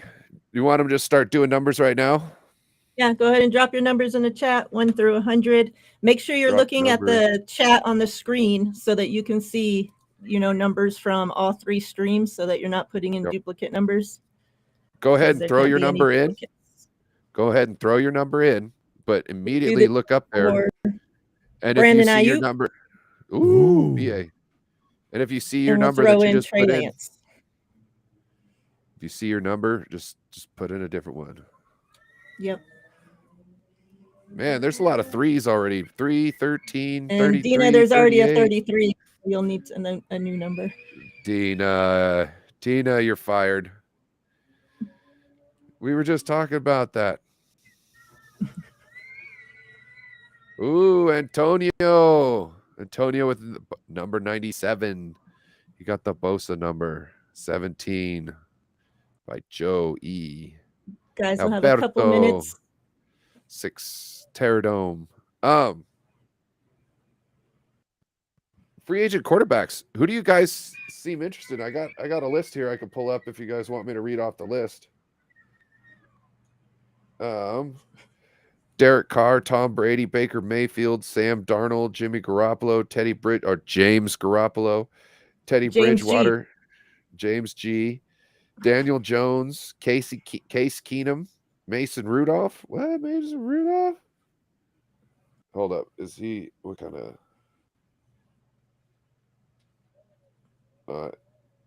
is there anybody else? Gino Flacco, Andy Dalton, Mike White, CJ Beathard, Kyle Allen, Taylor Heineke, Lamar Jackson, Blake Did you Gabbert. say Betty White? Mike White. Sorry. Oh, he's the New York Jets. Quarterback for the Jets. I'm messing with you. Yep. Cooper Rush. Red Rifle. Ooh, look at that. See, if I was Kyle, I would, and I was going into the playoffs, I would have been calling up Fitzmagic, been like, hey, bro, can you just please just sign up with the team and just I'll get you the playbook. Like, I just need you to just in case. Because I think Fitzpatrick could have done something there. He doesn't know when to quit. You know what I'm saying? Like, he's never in his mind does he think he's lost the game yet, which I'm sorry. I absolutely love in somebody, because if we're down and we're out, that's somebody who I want in charge, because it's infectious. That type of mentality is infectious. And if everybody's believing in it, you've got a way better chance of doing it. Somebody told me one time, whether you think you can or you can't, you're right. Because if you think you can't, you're not going to be able to do it because you've already failed. You've already given up by thinking that you can't. If you think you can, you're right. You might not do it on the first try. You might not do it on the first 100th try. But you'll eventually get it if you keep trying because you think you can. You know? I'm sorry, you lost me. I know. You don't know about that? Think you can, think you can, think this can. I don't know. Whether you think you I know I can. I know I can. You're right. Yeah. Once you have the doubt in you, it's like cornerbacks, they're so cocky, wide receivers so cocky. But you want them to think they're the best in the league. Why? Because they're idiots. No, because the confidence allows them to do be things. confident. Yeah. It's the same thing. Like if you think you can, you're confident, so you will get it achieved. Who's going to be cocky in winning this round by picking the right card? Oh yeah, Mariota. Everybody got their numbers in? Everybody get the numbers in. I'm going to go back up to the top. We can always bring what's the name too from the Rams. Who is that? Who is that? They're in trouble. No throwback. We shouldn't. Oh, Niner sickness. He's kicked out of the drawing. He's cheating. Well, I want one number to hit. Shit. I'm sure you're going to probably win something if you pair one or two of those. Yep. All right, everybody got your numbers coming in, so let's draw. Good luck, everyone. Appreciate about Miriah doing this. Ooh, number two. I think Bryant's the winner. With 3. Brian, you chose 3? Surprising. Brian always chooses 3. Yeah, I think one of the raffles that I give away, somebody chose 3 before him, so I had to tell him he had to change it. He's like, he changed it for that one round, and then went right back to 3.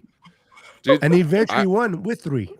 I was there, and somebody was trying to take my 27 because you were. Oh, that's right. You were in that one. Somebody did take your 27. Beto, this is the other thing. Don't start going for a 20. 1 to 50, 1 to 50, and then go down to 1 to 20, and then 1. Yeah, I know. I saw that afterwards. Yeah, I know. I was like, what is going on? I saw that. I saw that in the rewind, and I'm like, oh shit. I said it so much, I got confused. I didn't even know what it was anymore. I'm like, son of a biscuit. Congrats, Bryant. Yeah, congrats. I'll add it to your box. Congratulations, Bryant. Yeah. Bryant's got a box. We're going to do another one, and we're going to be giving away Ryan's beanie. No. No.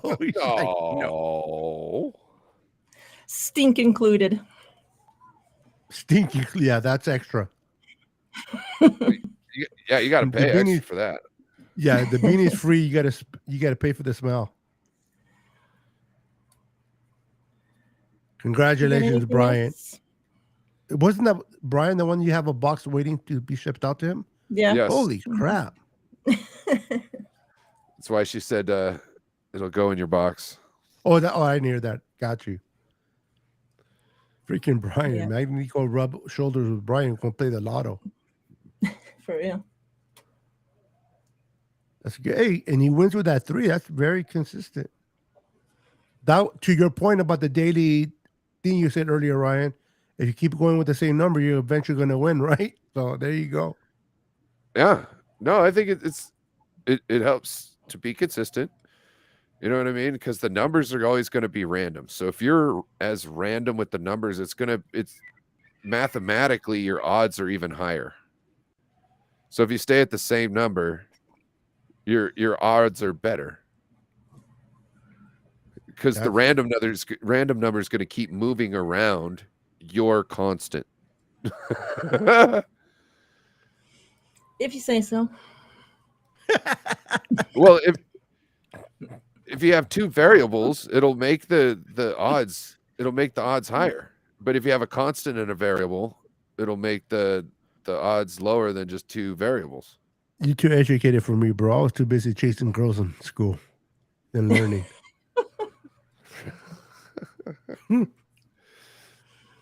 I was like,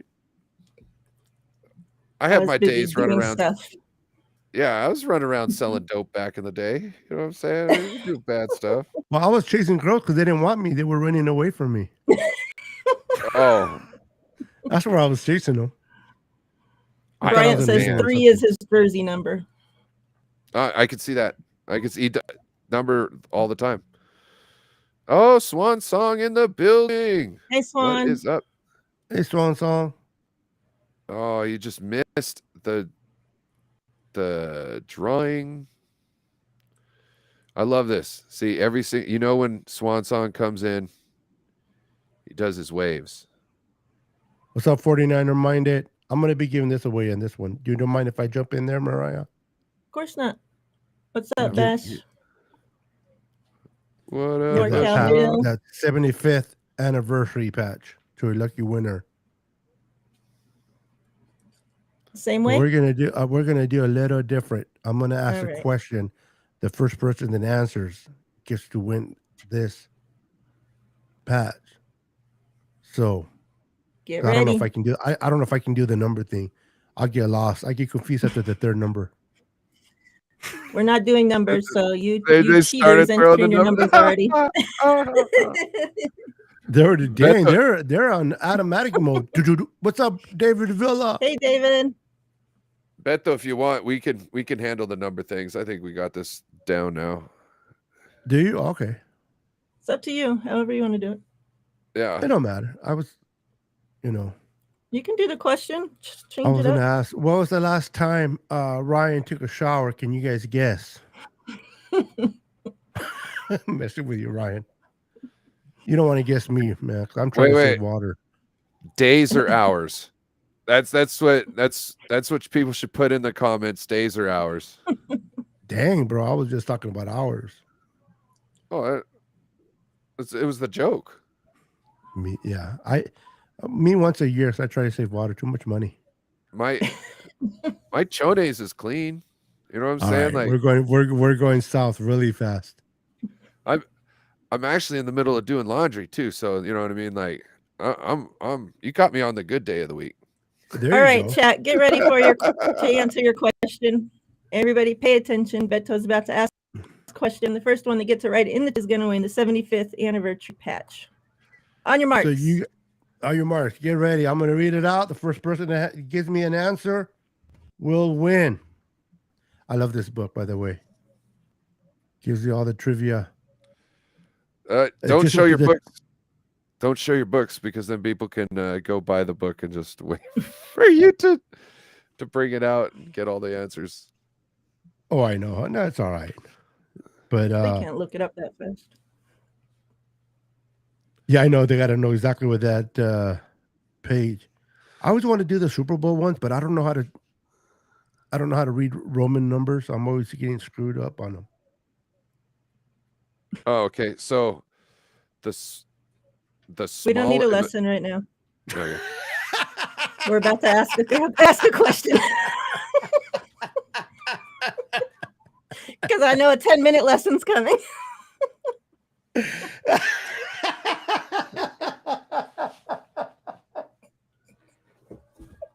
That's wrong.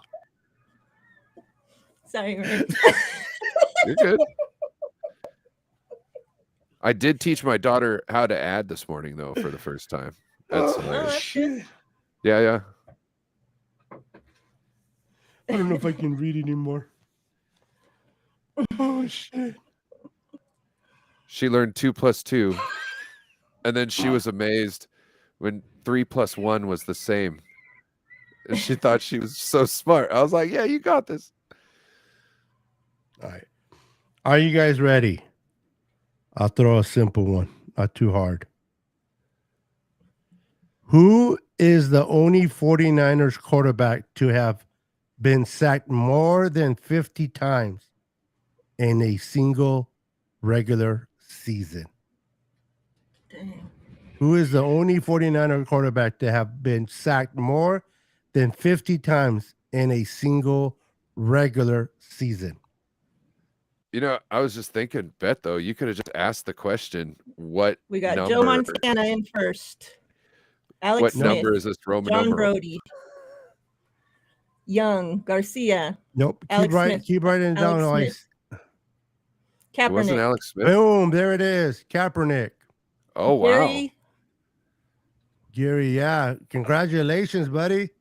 Colin Kaepernick was sacked 50 times in a single. That's a lot in a wow, regular. that's yeah. a lot. Woo!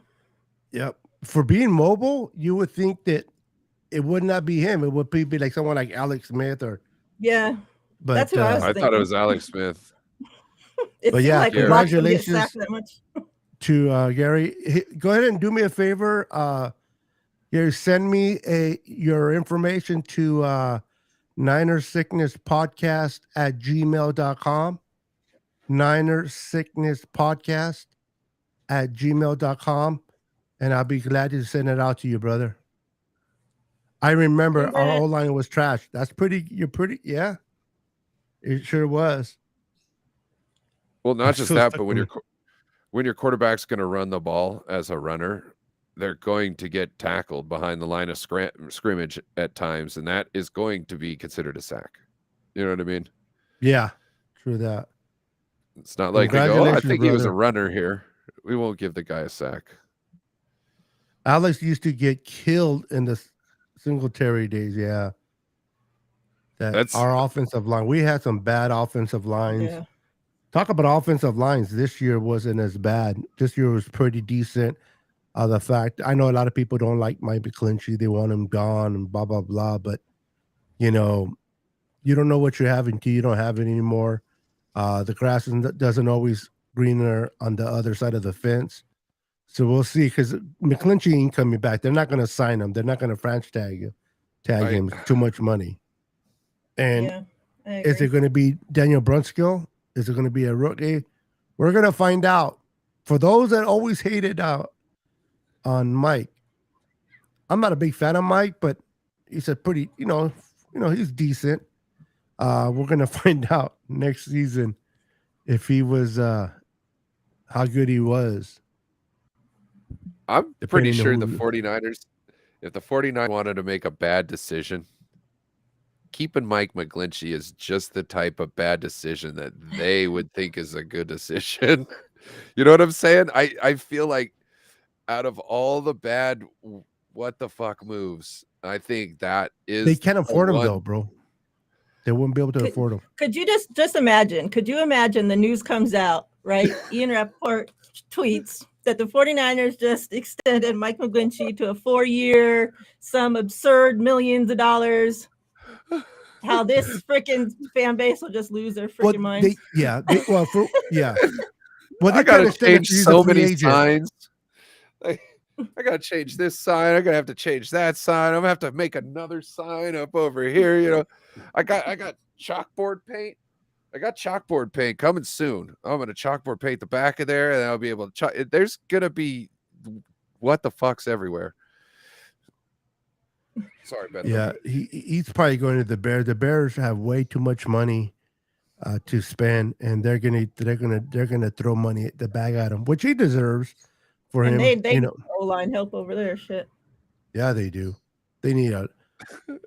People. It's funny. People tell me, how can they be 93 million under the cap? I'm like, they have no damn players. That's why. They have no starters. We were there at one time, not 93. Remember when John Lynch and Kyle first took over? We were at about 80 million. We didn't have nobody. Once you start getting good players, you start. I can't wait to see the Rams. I know this is out of topic, but I can't wait to see the shit's going to default the Rams this offseason. Ram fans talking about how almighty, how they're going to be competitive. Beto, we need a hell no. I know, huh? Where is it? I forgot which one it is. Oh, wrong button. That was the exact opposite. Yeah. Hell. Oh, shit. That one hurt my ear. Hell no. and the devil's voice. This was my favorite. Oh, hell no. Ludicrous. That was a little inside joke there. We were talking about the intro, and there's a song that Miriah was talking about, and I said I said Ludacris and Little John voice, and she's like, I love that part. I was like, yeah, that's my favorite. Yeah. Beto don't know because he listens to country. Yep. Beto listens to everything. Yep. That too. I love all genres. I love country. A lot of people are like, you like country? I'm I like, know, yeah. I was so surprised. I also walk a Chihuahua with spikes. They always see this big Latino, with tattoos, walking a little Chihuahua with spikes. They get or a pink tutu on it. That's a real kicker when they see me walking with a pink tutu. I'm like, that's right. This freaking dog thinks she owns the Steve-O, house. who are you fighting with? I don't know. He's fighting with himself. Like, You know, all I I had see is him talking shit to people the entire stream. Really? And I've been trying to figure out who he was talking about, making fun of people's You names. 60 pounds overweight, but maybe it was judging. What the hell is he still doing here? He was talking about McNiner earlier. I don't know what the hell he's talking about. I don't know. I think him and McNiner are having a feud. I'm not sure though. I haven't asked anybody. Well, he's not on my stream. Put it in the chat. McNiner is overweight, so can't be talking about him. Anytime I hate no personal attacks. Come on, Yeah. man. What's up, John Leone? How you doing, brother? Put up Welcome. with that shit from anybody in the chat. So yeah, bro, I would have. Yeah, I can't get rid of him because he's not in my chat. But to each his own. Especially if he's been doing it the whole freaking. I haven't been paying attention, but be available for the Raiders to pick up. Oh, John, I thought your name was familiar. One of my good boys, his name is Raider Bear. He's a big, he has a big Raider podcast, and I help him out. Great guy, great dude. Unfortunately, he just picks a dumb team, but great, awesome guy, man. So John is a supporter of the Raider Bear. Welcome, brother. NorCal Bill says, I was told dad boobs are cool these days. Wait, what was it? The dad boobs are cool these days. Oh, dad bods. I thought you said dad boobs. Same difference. Boobs, yeah. Well, like mine are not cool. Dad bods have boobs, you know? Dad bods have come around. Yeah. That's for sure. Which, hey, whatever's clever. Bashar's like, you and Mahoney should be, or disappeared, but should be best friends. That's all I read, and it went away. Oh, yeah, I saw that. Because I think you Steve was fighting with me. Oh, he's fighting with Bashar. And then Steve says, I'm fighting with myself. Why are we fighting? I know. Dog not doing well. Put some people in timeout. Yeah. It's amazing when you're an adult and you got to be put on timeout. I'm all for talking shit to each other, but you don't got to make it personal. Yeah, exactly. Yeah, you want to talk crap, that's fine, go for it. But making it personal. Bless you. Oh, bro. Did you just swallow that back in? What are you talking about? All I saw is, I'm like, what the? Yeah. What the? We're messing with you, bro. I'm sorry. Bro, I sneezed like 5. You're so high, you don't even care. 6 times in a row. Like, you know what I mean? Ryan's like, so high, you don't care. Bro, you know Pterodome says no longer dad bods. It's father figures. Oh, I like that. Moobs. Man boobs. At least you guys ain't fighting for Carr. No, but we were fighting for Jimmy G like an idiot a year before, so we know your pain. I seen this. There's this one guy on Twitter. I forgot his name, but he's such an advocate for Jimmy G's. Like, oh my God, give it a rest.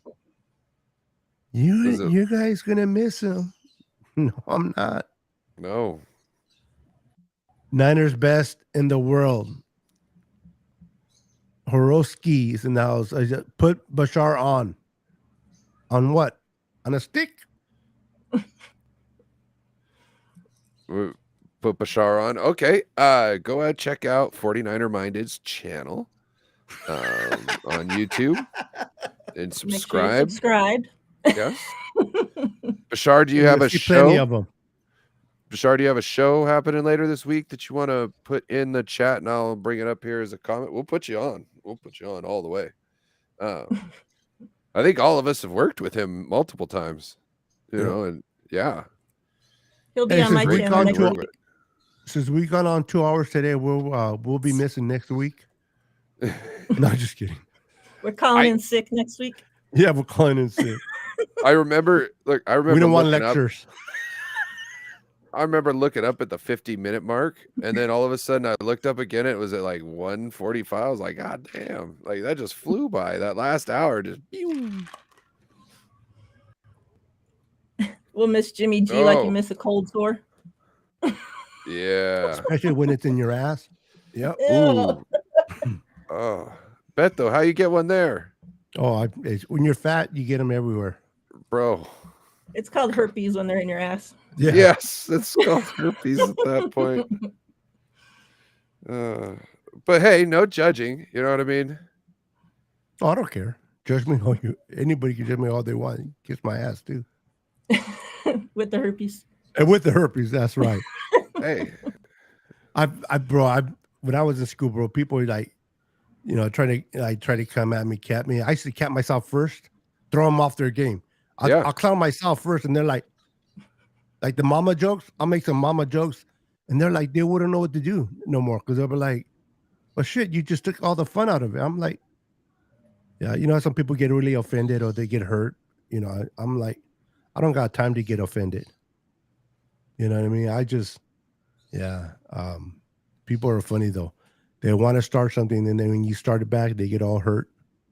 that's the thing. Like, if you can't make fun of yourself, you should not be making jokes. You should not be out there making jokes and trying to be a part of something that you can't take part in. And if you can't handle jokes made of you, don't. Hold on. I just got a text from the president. The boss. I'm gonna take a shower. Oh, okay. Ooh. Maybe So get ready, she said. Yeah. Oh, I misread it. She said is your show almost over? I'm gonna vacuum the living room. Oh. Oh, okay. Oh, you're That one covering sounded up better. now. You're covering up now. Yeah. Yeah. I want to see Shower Jason and vacuum. play. That ain't close. Yeah. She's probably watching, and she's like, he ain't getting a shower now. He just told everybody. He could take a bath by his damn self in the guest bathroom. She's trying to save me from the show. Oh. She's throwing me a lifeline. Save us from you. Who says Thank that? you, Alberto. I want Jason Paul so bad. How bad do you want him? Ooh. He'd be nasty. Do you want him to poe you? Wow. Him getting into a linebacker with how quick he is and how strong he is. Oh my God. Like, you would know, huh? I'm just saying he could probably, just him doing that one move and just clearing out a linebacker the way he can, he could probably add a couple 100 yards to like someone like Elijah Mitchell's rushing yards on the season. Oh, you're talking football. Sorry. Yeah. Well, you know, that's what I come on here for. You're talking out of experience. Yeah. I go to other places for the other stuff. I mean, like I don't even. Don't get me started, bro, because you never invite me back. I'm serious. I get in a row, man. Yeah, I can be an SOB.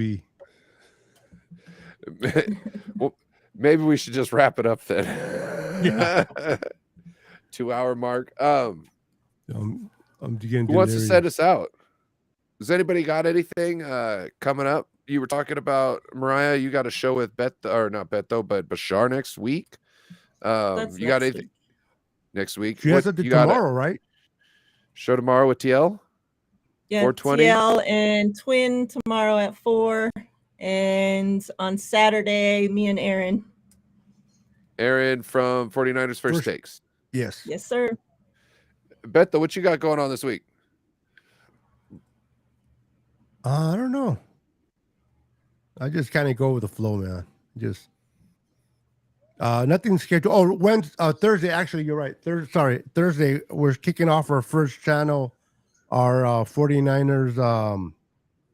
What's the name? Podcast network, where we have all the different podcasters join us and vacuuming the house. You guys can hear it. Yeah.